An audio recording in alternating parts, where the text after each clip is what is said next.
Mais uma vez, boa tarde. Mais uma vez, seja muito bem-vindo. Nós estamos ao vivo, agora são 15 horas e 30 minutos pontualmente, pelo horário de Brasília. Eu sou o Kleber Werneck e a partir de agora você confere comigo as principais notícias nesta edição da tarde do Redação Hit. Olha só, a Câmara dos Deputados vai voltar a discutir o fim da escala de trabalho 6x1 nesta terça-feira. Uma subcomissão será criada para tratar do tema. A subcomissão, vinculada à Comissão de Trabalho da Câmara dos Deputados, deve definir um plano de trabalho para discutir a proposta que acaba com a jornada 6x1 no Brasil. No grupo, será possível convocar audiências públicas e promover debates sobre o tema. A ideia é que, ao fim do funcionamento da subcomissão, um relatório seja produzido e votado. O texto deve ser o pilar do projeto a ser colocado em tramitação na Câmara. Atualmente, o texto protocolado em fevereiro prevê o fim da jornada de um dia de folga para cada 6 dias trabalhados. A proposta inicial é limitar a carga horária semanal a 36 horas, o que na prática formaria uma escala de 4 dias trabalhados e 3 dias de folga. Mas há, em paralelo, a discussão de uma redução mais modesta, que pretende implementar a escala de 5x2. As duas versões devem ser confrontadas durante os trabalhos da subcomissão. O relator da subcomissão, deputado Luiz Gastão, afirmou que vai apresentar um parecer em 90 dias, depois que ouvir empresários, trabalhadores, professores universitários e o governo. A ideia é que o parecer seja discutido posteriormente na Comissão de Constituição e Justiça.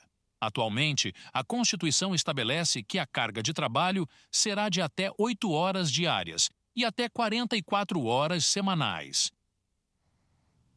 Olha, e o fim da escala 6x1 realmente é um assunto que interessa para todo mundo e muita gente ainda tem dúvidas sobre isso. Então, para entender melhor esse é o tema da nossa entrevista de hoje. E nós vamos começar falando com 2 especialistas. Olha só, o nosso primeiro convidado é o professor Frederico Bertolini, ele que é cientista político. Professor, seja muito bem-vindo, né, professor da UNB? É um grande prazer recebê-lo aqui no nosso jornal. Eu que agradeço o convite, Kleber, é um prazer estar aqui com vocês de novo. Olha, a nossa segunda convidada é a Andréia Deis, ela que é nossa parceira também, é especialista em carreira, conhece muito sobre o assunto. Andréia, seja muito bem-vinda, grande prazer recebê-la também. Olá, Kleber, a todos que estão nos acompanhando, é um prazer estar com vocês falando de um assunto tão importante, né? Com certeza, Andréia. E olha só, primeiro eu queria, como a reportagem mostrou aí, o assunto vai ser retomado hoje na Câmara dos Deputados. Então, eu pergunto para o professor Frederico. Professor Frederico, existe articulação política para esse projeto andar no Congresso? Qual é a sua avaliação real sobre essa questão que envolve aí, essa questão política que envolve a proposta do fim da escala 6x1? Kleber, esse assunto, curiosamente, apresenta um descompasso muito grande entre o desejo popular, entre o que a maior parte das pessoas da população desejam e o que, aparentemente, o Congresso deseja. Estudos preliminares indicaram que cerca de 70% da população seria favorável à redução da escala e ao fim da escala 6x1. Por outro lado, os mesmos 70% entre os deputados aparentemente são contra. Esse segundo levantamento feito pela Quest, ele evidentemente foi divulgado ali em julho e foi feito em meses anteriores. Então, é evidente que o governo estava em uma posição muito mais frágil, a direita estava numa posição muito mais fortalecida. É um projeto que, de forma geral, tem o apoio da maior parte dos setores da esquerda e os setores da direita são contrários. Então, fica ali os partidos de centro-direita, aquele chamado centrão, como o fiel da balança.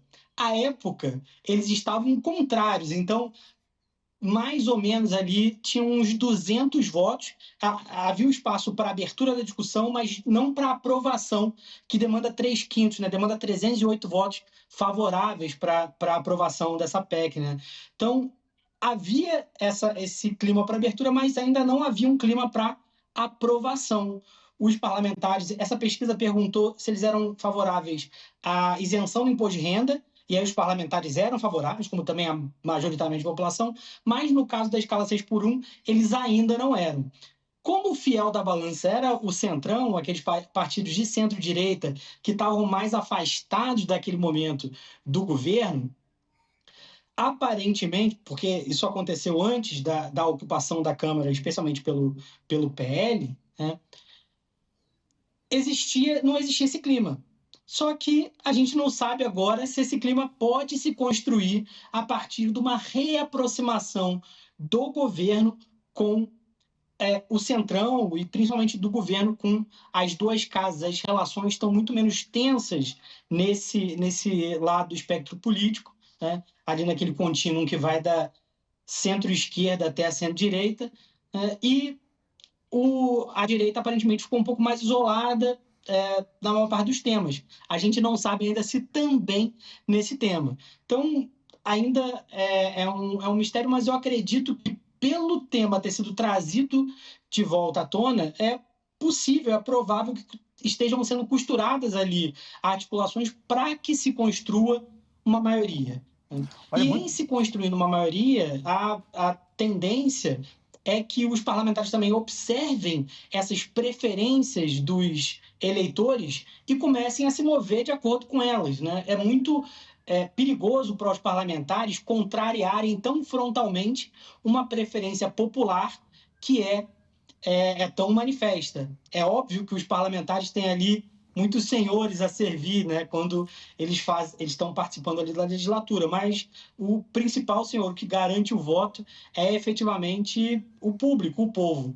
Então, a despeito de quaisquer interesses mais articulados com os setores de mercado, com o setor empresarial, que tende a ser mais contrário a essa mudança, é possível sim que se construam as condições a partir de agora, as condições políticas. Olha, muito interessante as respostas, né? Principalmente salientando esse descompasso entre a vontade popular e a vontade ali dos parlamentares. Então eu pergunto agora para a Andréia, do ponto de vista da carreira, né? Do funcionário, de quem é uma gestora aí de carreiras. Você é a favor da medida? Qual seria o impacto na produção individual, até e coletiva, dos funcionários e para o crescimento pessoal também? Pois é, Kleber, eu acho que é importante também salientar que isso não é uma discussão apenas aí, né, política e econômica. Isso é uma discussão de saúde mental e de maior desempenho do cérebro, né? Então, quando a gente está falando disso, eu sou totalmente favorável, até porque não tem como ser desfavorável de estudos que vêm acontecendo no mundo e não de hoje, né? A gente tem que lembrar que isso vem desde 2015, que começa na Islândia, aí num grande projeto de 2015 a 2019, depois que segue com Reino Unido, Bélgica, Emirados Árabes, Kleber, para você ter uma noção, no setor público hoje, eles não só implementaram, como hoje no setor público, nos Emirados Árabes, de sexta a domingo, se desencadeou, já se aprovou o processo das 36 horas. E o que a gente... Existe um projeto piloto, né, um projeto piloto aí guiado, né, justamente pela 4-Day Week, onde a 4-Day Week ela pega 19 empresas, inclusive brasileiras também, mas também existem empresas internacionais, aonde é comprovado, né, que quando a gente diminui a carga, é importante entender que o cérebro ele não é uma máquina, então ele precisa de descanso também, saúde mental também. Então, quando a gente fala, né, desse lado e fala não é só um debate econômico e político, mas de saúde mental e também de maior desempenho do cérebro, a gente está falando que nesse projeto piloto, inclusive em 19 empresas brasileiras, comprovam resultados de aumento de faturamento, produtividade e engajamento, maior bem-estar entre as pessoas. E detalhe, né, que não é um detalhe assim tão pouco importante, que a gente teve um aumento de índice de burnout, de um salto, né, de 2019 a 2023, de quase quadriplicou os afastamentos de trabalho por índice de burnout. Quando eu tenho um afastamento de trabalho, eu preciso realocar as atividades com outras pessoas, outros processos. E existe um índice do mesmo instituto dizendo que existe aí uma probabilidade deste aumento em 2025 ainda ter um acréscimo de 30%. Então, quando a gente está falando na redução da escala, a gente está falando de saúde mental e melhor desempenho, inclusive de pesquisas neurocientíficas, né? Também sou pesquisadora, sou doutora em administração, onde a gente estuda o desempenho dessas empresas, dessas pessoas, frente a esse melhor desempenho, essa melhor saúde mental. Correto? Eu volto a falar agora com o Frederico. Frederico, o presidente Lula enfrentou uma crise de popularidade recentemente, né? Com grande desaprovação do eleitorado. Isso, segundo as pesquisas, melhorou um pouco aqui nos últimos meses, nos últimos levantamentos, mas teria sido aconselhado pelo grupo político dele a defender essas causas de justiça social, entre elas o fim da escala 6x1. Você acredita que o presidente pode virar também um defensor dessa bandeira à medida que se aproxima a eleição? E qual o peso do apoio do executivo para essa bandeira deve ter na aprovação ou no andamento desse caso aí no Legislativo? Aí eu acho que depende do nível de engajamento, né, Kleber? É importante que uma medida que é altamente popular, ela tende a ser encampada por aqueles que querem aumentar sua popularidade. Então, seria natural que o presidente adotasse um tom favorável a esse tipo de medida, como já foi em relação à própria isenção do imposto de renda.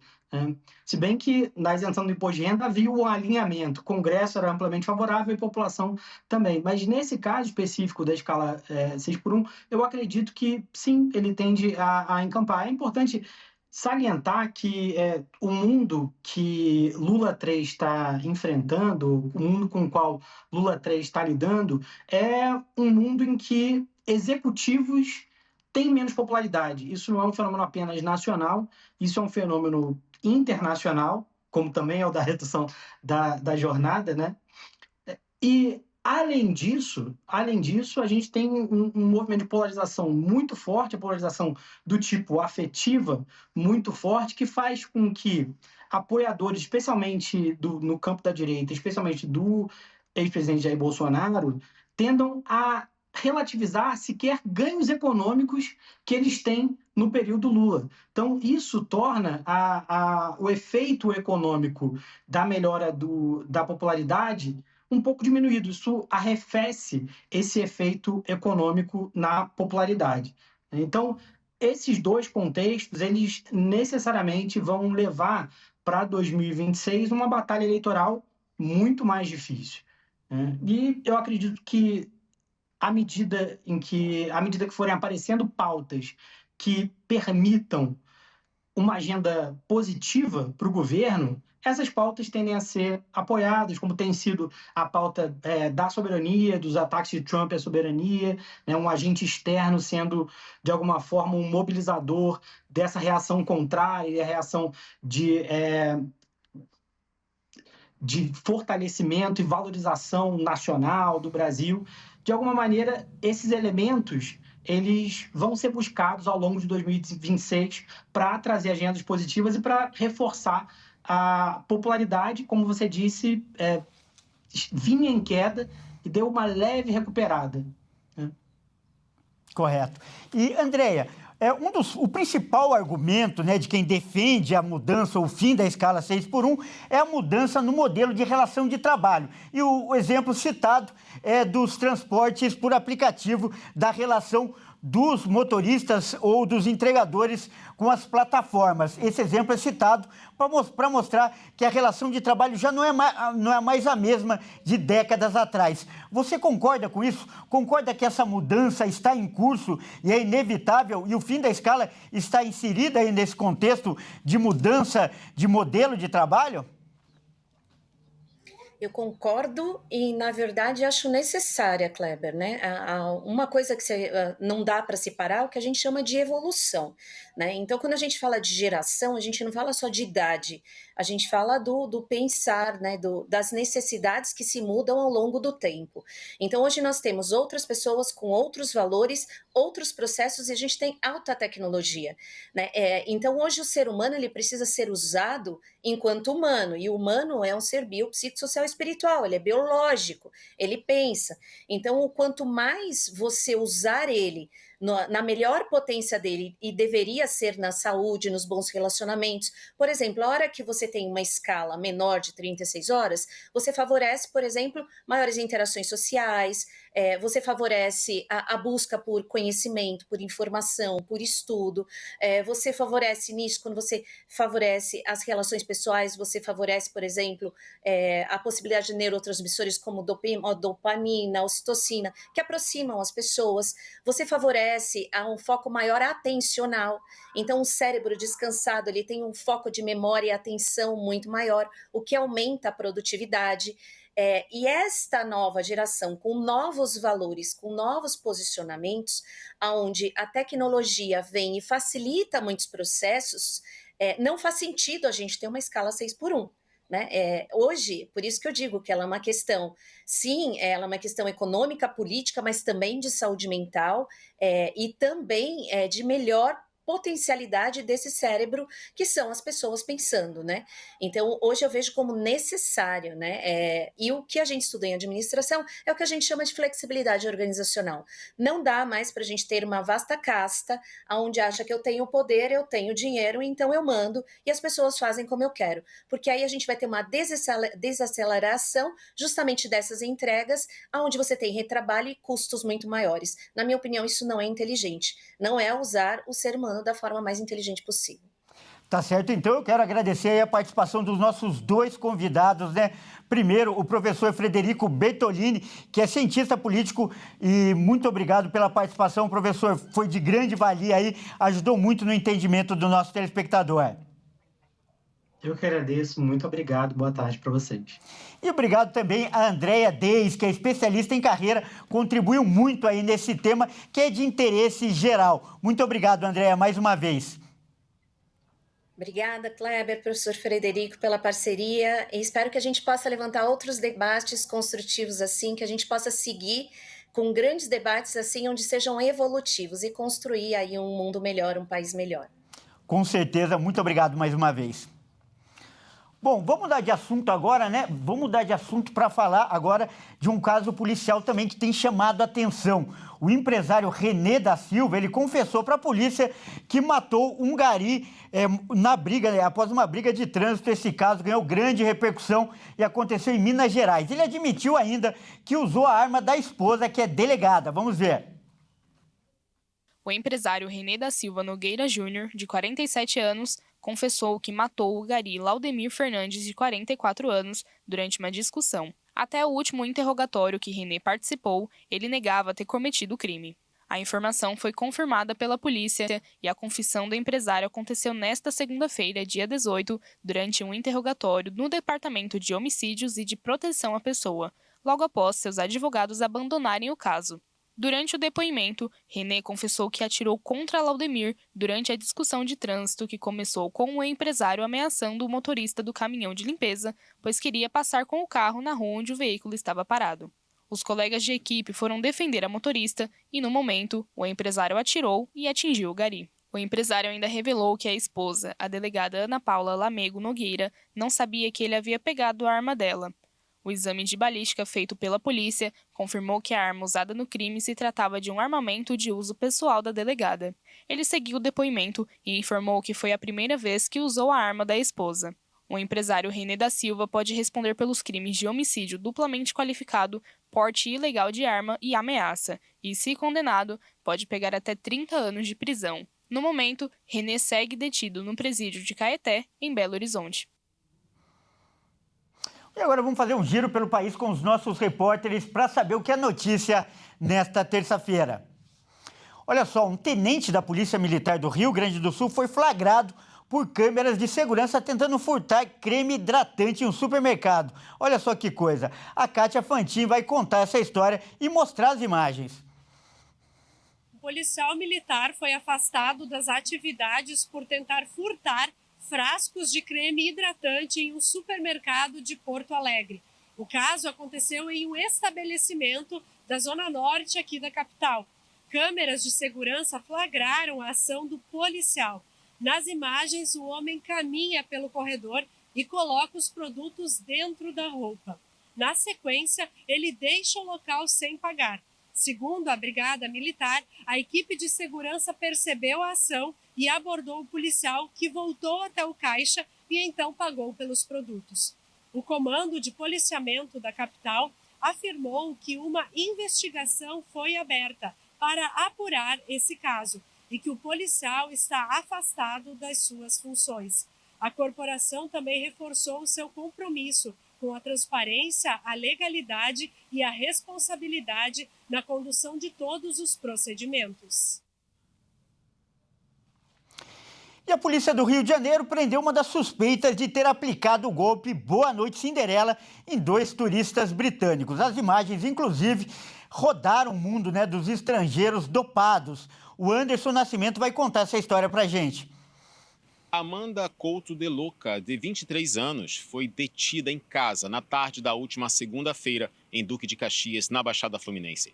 Ela é uma das suspeitas de participar do golpe conhecido como Boa Noite Cinderela, aplicado contra 2 turistas britânicos. Segundo a investigação, as vítimas conheceram as mulheres na Lapa, no centro do Rio, e após serem dopadas, tiveram celulares roubados, resultando em um prejuízo de R$116 mil. A suspeita foi denunciada pelo Ministério Público. O pedido de prisão preventiva contra Amanda, Rayane Campos e Maiara Kathleen será analisada pela 19ª Vara Criminal da Comarca da Capital. De acordo com a delegacia, Amanda tentava fugir para a casa de um parente fora do estado antes de ser capturada. A suspeita já tinha uma passagem pelo mesmo tipo de crime em 2023. As outras 2 criminosas também têm antecedentes por golpes semelhantes. Rayane acumula 24 passagens e chegou a ser condenada a 6 anos de prisão. Ela cumpriu apenas 6 meses e foi liberada em 3 de julho deste ano. E o projeto sobre adultização deve ser debatido nesta semana na Câmara dos Deputados. O Alexandre Cardoso vai mostrar para a gente agora os detalhes. O governo federal quer intensificar a campanha para o projeto de lei 2628 sobre a adultização, que tem como objetivo proteger crianças e adolescentes no ambiente digital. A proposta já foi aprovada no Senado e deve ser debatida ainda essa semana na Câmara dos Deputados. Os dados que embasam a urgência do projeto são alarmantes. 1 a cada 3 usuários de internet no Brasil é criança ou adolescente. E, além disso, 95% dos jovens entre 9 e 17 anos utilizam celulares por aproximadamente 9 horas diárias. Os dados mostram a dependência que os jovens têm dos dispositivos. 44% deles admitem serem viciados em celulares. E o que mais preocupa é o aumento nos casos de exploração sexual infantil nas redes sociais, chegando a 77% somente em 2023. Entre as medidas do projeto se destaca a obrigatoriedade das plataformas de relatarem conteúdos de abuso sexual, disponibilizando sistemas de denúncia e removendo esses conteúdos. O debate sobre a proteção de crianças e adolescentes se estende para além das redes sociais, com questões como a necessidade de mais vagas em creches e escolas de tempo integral. As medidas como essas podem ajudar a reduzir o tempo de exposição dos jovens a telas de dispositivos eletrônicos. E agora é hora de falar de esportes aqui no Redação Hit. E quem traz as informações é o Caio Veríssimo. Boa tarde, Caio. Entre em nosso estúdio aí. E, Caio, a gente fala agora da CBF, né? Que está querendo excluir os times brasileiros da fase da pré-Libertadores, aquele mata-mata, né? Isso aí, Kleber. Boa tarde a você, a todos que nos assistem. Bom, o presidente da Confederação Brasileira de Futebol, Samir Chaude, apresentou para a Conmebol uma proposta onde os times brasileiros ficam fora da pré-Libertadores, mas com uma condição, veja só. A CBF apresentou à Conmebol, órgão que gera as competições sul-americanas de futebol, um plano para modificar o formato de participação dos clubes brasileiros na Libertadores. Hoje o Brasil tem direito a 5 vagas direto ao campeonato, sendo 4 para os primeiros colocados do Brasileirão e 1 para o campeão da Copa do Brasil. As equipes que terminam o Campeonato Brasileiro na 5ª e 6ª colocação disputam a pré-Libertadores, aumentando a possibilidade de mais 2 brasileiros chegarem à fase de grupos. E é neste ponto que a CBF sugeriu uma mudança. O pedido do presidente Samir Chaud é para que as 2 vagas brasileiras na disputa da pré-Libertadores sejam direcionadas a outros países. Em contrapartida, o Campeonato Brasileiro receberia agora, não 5, mas 6 vagas diretas para a fase de grupos da competição. A preocupação com o alto número de jogos em uma mesma temporada tem feito os dirigentes da CBF buscarem meios para aliviar o calendário brasileiro. E a exclusão da fase pré-Libertadores é vista como um bom caminho para as primeiras mudanças. O regulamento oferece também uma vaga direta que é dada ao último campeão da competição e que, por acaso, nos últimos 6 anos foram conquistadas por brasileiros. Ou seja, a Libertadores pode contar em uma única edição com 8 equipes do Brasil. Agora a Conmebol analisa a proposta e em breve enviará a sua decisão para a entidade brasileira. Olha, e falando de Libertadores, hoje tem bola rolando e time brasileiro em campo. Exatamente, Kleber. Bom, hoje tem o São Paulo na Libertadores, onde vai decidir a vida jogando contra o Atlético Nacional da Colômbia no Morumbi. Apesar de muita emoção, o primeiro jogo ficou 0-0. O São Paulo recebe o Atlético Nacional hoje às 21h30 no Morumbi, pela partida de volta das oitavas de final da Libertadores.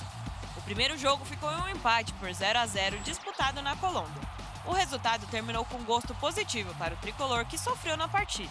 O time colombiano desperdiçou 2 pênaltis e acertou 2 bolas na trave no primeiro duelo das oitavas. No fim de semana, pelo Campeonato Brasileiro, o São Paulo poupou quase todos os seus principais jogadores no embate com o Sport, por causa deste duelo na Libertadores. O tricolor precisa de uma vitória para se classificar para as quartas de final e atingir a meta estabelecida pelo clube no orçamento deste ano. Em meio a tantos problemas físicos, o São Paulo terá força máxima em relação ao que o técnico Hernan Crespo tem conseguido levar a campo. O São Paulo enfrentará o Atlético Nacional com todos os seus titulares recentes à disposição. A tendência é de que o time jogue mais uma vez no 3-5-2, com uma escalação provável tendo Rafael, Ferrarese, Alan Franco e Sabino, Cedric ou Mike, Alisson ou Lucas, Marcos Antônio, Bobadilla e Enzo Dias, Luciano e André Silva. Já o Atlético Nacional é o terceiro colocado na tabela de classificação da segunda parte do Campeonato Colombiano. No fim de semana, usou os titulares e empatou em 2-2 com o Fortaleza. Por isso, pode chegar desgastado ao Morumbi. Quem vencer, avança às quartas de final da Libertadores e enfrenta na próxima fase quem passar do duelo entre Botafogo e LDU.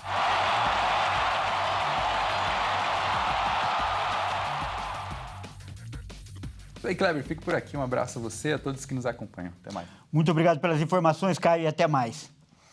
Bom, essa edição fica por aqui. Eu agradeço demais a sua companhia e você que não nos acompanha pela RIS TV, fique agora com a sua programação local. Ótima tarde e até mais.